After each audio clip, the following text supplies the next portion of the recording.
بسم اللہ الرحمن الرحیم۔ السلام علیکم۔ قرآن کریم نے گزرے ہوئے دنوں ایام اللہ کے ذکر پر اکتفا کیا ہے اور نہ اس پر اکتفا کیا جو انبیاء رسولوں کو اپنی امتوں کی طرف سے جھٹلائے جائے، مذاق اڑانے، توہین کرنے، دھتکارنے کی صورت میں تکلیفیں پیش آئیں، اور نہ ہی اس بات پر اکتفا کیا ہے جو امتوں پر رسولوں کو جھٹلانے اور ان کا مذاق اڑانے، ان کے خلاف سازشیں کرنے، قتل کے ارادے کے سبب عذاب، ہلاکت، تباہی آئی، جیسا کہ انبیاء کے قصوں میں گزر چکا۔ بلکہ قرآن کریم نے اللہ کی نعمتوں کا بہت ذکر کیا ہے، کبھی تفصیل سے، کبھی اختصار سے، ان بہت سی نعمتوں کا تذکرہ کیا ہے جن سے اللہ کریم نے انبیاء کرام کو نوازا۔ انبیاء میں خاص کر داؤد علیہ السلام، سلیمان، ایوب، یونس، زکریا علیہ السلام، یحییٰ علیہ السلام ہے۔ پھر داؤد علیہ السلام اور سلیمان علیہ السلام کو اللہ تعالیٰ نے زمین پر اقتدار سونپا، ان کی سلطنت میں وسعت عطا کی اور انہیں وسعت علم سے نوازا، اور ان دونوں کو جو کچھ سکھایا جن سے لوگ جاہل تھے۔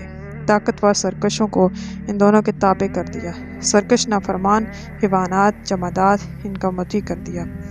فرمانے باری تعالیٰ ہے کہ ہم نے داؤد علیہ السلام اور سلیمان علیہ السلام کو دین جہانبانی کا علم دیا، تو ان دونوں نے کہا کہ شکر ہے اس اللہ کا جس نے ہم کو بہت سے ایمان والے بندوں پر فضیلت عطا فرمائی۔ داؤد علیہ السلام کے وفات کے بعد سلیمان علیہ السلام وارث ہوئے۔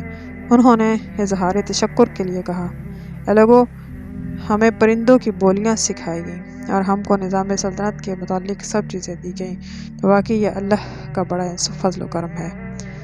پھر داؤد علیہ السلام تو اللہ تعالیٰ نے پہاڑوں، پرندوں کو ان کے تابع کر دیا، تسبیح اور دعا میں ان کے ساتھ ہوئے۔ اللہ نے انہیں صنعت و کاریگری سکھائی اور ان کے لیے لوہا نرم کر دیا۔ اللہ نے فرمایا کہ ہم نے داؤد کو اپنی طرف سے بڑی نعمتیں عطا کی ہیں۔ ہم نے حکم دیا، اے پہاڑ، داؤد علیہ السلام کے ساتھ 12 بار تسبیح کرو۔ یہی حکم پرندوں کو دیا، ہم نے لوہے کو اس کے لیے نرم کر دیا۔ حکم دیا کہ تم پوری زریں بناؤ، کڑیوں کے جوڑنے میں صحیح اندازہ رکھو، اور تم سب نیک کام کیا کرو، میں تمہارے سب کاموں کو دیکھ رہا ہوں۔ اللہ کا ارشاد ہے کہ ہم نے داؤد علیہ السلام کے ساتھ پہاڑوں کو مسخر کر دیا تھا کہ وہ ان کی تسبیح کے ساتھ تسبیح کرتے تھے، پرندوں کو بھی سب کچھ کرنے والے ہم ہی تھے۔ ہم نے ان کو ذرہ بنانے کی کاریگری سے نوازا تھا تاکہ وہ تمہیں بچا لے لڑائی میں ایک دوسرے کی ضد سے، سو کیا تم شکر کرتے ہو یا نہیں؟ داؤد علیہ السلام اس وسیع تر سلطنت، ہنرمند، طاقت، ہاتھ و زبردست اقتدار کے باوجود عاجزی انکساری کرنے والے تھے۔ اللہ کا ذکر کرنے والے، لمبی دعائیں کرنے والے، تسبیح کرنے والے، عادل مصنف حکمران جو لوگوں کے درمیان حق کے ساتھ فیصلہ کیا کرتے تھے اور کسی کی رعایت نہ فرماتے۔ اللہ تعالیٰ کا فرمان ہے، اے داؤد، ہم نے آپ کو زمین میں حاکم بنایا، بس لوگوں میں انصاف کے ساتھ فیصلہ کرتے رہنا، کبھی خواہش و نفس کی پیروی نہ کرنا، ایسا کرو گے تمہیں اللہ کے راستے سے بھٹکا دے گی۔ بلا شبہ جو لوگ اللہ کے راستے سے بھٹک جائیں ان کے لیے سخت سزا ہے، اس لیے وہ حساب کے دن کو بھول جائیں گے۔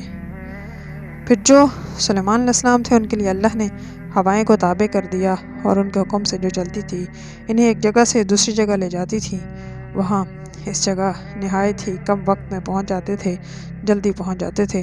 طاقتور ماہرین جنوں کی، سرکش شیطانوں کو ان کے تابع کر دیا، ان کے احکامات کو ان کے نافذ کر دیا، تعمیری منصوروں کو پورا کر دیا اللہ تعالیٰ نے۔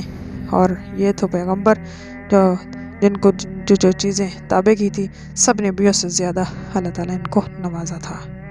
اللہ تعالیٰ سے دعا ہے کہ اللہ تعالیٰ ہم سب کو عمل کی توفیق عطا فرمائے، آمین۔ اگر ویڈیو اچھی لگے اس کو لائک کریں، چینل کو سبسکرائب کریں۔